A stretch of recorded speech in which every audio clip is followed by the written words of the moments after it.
With YouTube attacking alternative media, please consider supporting the channel via Patreon for just $1 per month. Link below. Hey, what's going on, everyone? My name is Matt Jarbo. This is 3 Buck Theater, and this is yet another video about the whole Deadpool 2 test screening situation, because now we're getting reports that Deadpool 2 has actually outscored the original in test screenings. And this, of course, is coming from The Hollywood Reporter, and they are very elated to talk about this. Now, if you don't remember the controversy, there was an anonymous report that came out from one of the Fox screenings that said that the movie was essentially a dud, that the first half of the movie there was like no plot, Vanessa died, a lot of stuff. In fact, people have reached out to me privately to somewhat confirm some of that, but I have no idea if they're telling the truth or not at this point. It's literally anyone's guess, and the movie comes out in 2 months. Actually, by my count, less than 2 months. We don't have yet a full trailer. We haven't started seeing the marketing push on the movie, but that could change, right? They maybe don't want to get in the way of Avengers marketing right yet. They want to let that kind of lead off and then maybe jump on that bandwagon. Maybe that's what they're doing. If it were me and I were the one leading the Deadpool 2 social media team, I would look at every single thing Avengers Infinity War is doing in terms of marketing, and I would parody the ever-loving crap out of that. I would just make fun of it, because ultimately that's going to be able to get you a lot more press and a lot more laughs, very similar to how Deadpool, its social media marketing went the first time around.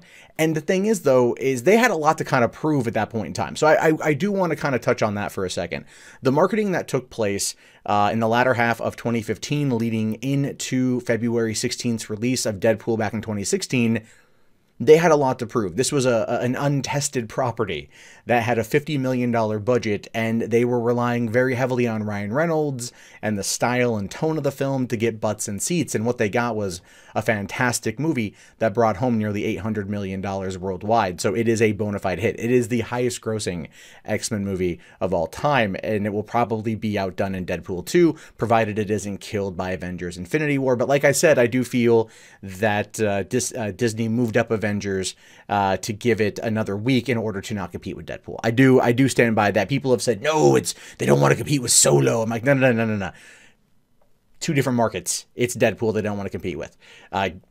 Solo is untested. There's confusion. There's confliction amongst fans. The Last Jedi has soured a lot of people. No. It's Deadpool they don't want to mess with, which is one of the reasons why we are seeing this report now that effectively says that they have done a few more screenings. One of them was in Dallas.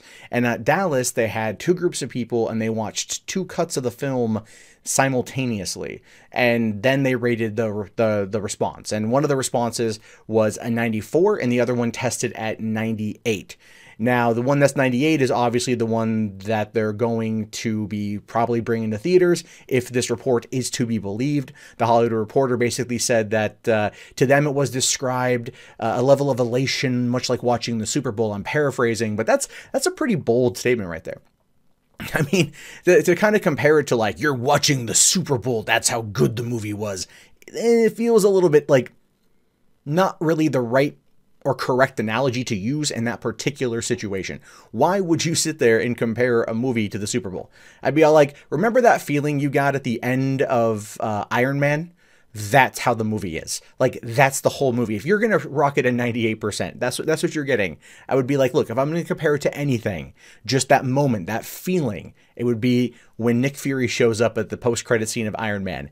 That, or in Avengers when Captain America and Iron Man meet for the first time and their little interaction. That level of elation, at least in terms that people I think can get with, right? Those kind of moments. But that being said, that's kind of where we are right now. They've got those 2 test screenings. I did hear that they are going back and shooting a few more things. They want to add another cameo in. Apparently there's a really big cameo that's going to be in this movie. So the question is then, what is the cameo going to be? Is a cameo going to be someone from other X-Men movies? Because we got, Dark Phoenix coming out this year. Are they going to tie them together? Probably. Would there be a tie-in to New Mutants coming out next year? Probably. But what exactly is going to be the big one? If I had to, I mean, like, some people out there could say, like, oh, Disney.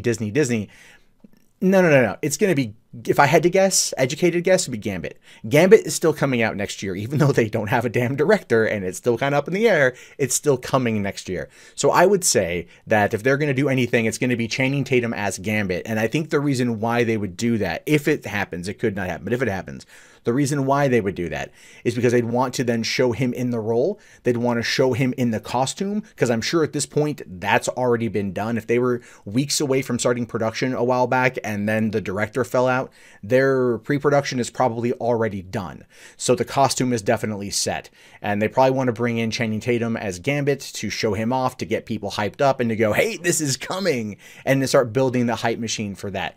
Very similar to Iron Man 2 kind of being a lead into Avengers, but not in the way that's going to end up hurting the film, which is what happened in Iron Man 2. I think this is just going to be a standalone cameo, so on and so forth. But I definitely am glad to hear that this is happening. I'm not going to lie when I say this. I don't quite know what to believe, right? The spin from the studios is always suspicious, but then people who I don't know messaging me privately saying this is how it went down with no confirmation, again, is also equally suspicious. So as just a movie fan, as a movie pundit, I'm sitting here kind of going, please don't suck. Because I will feel devastated if Deadpool sucks.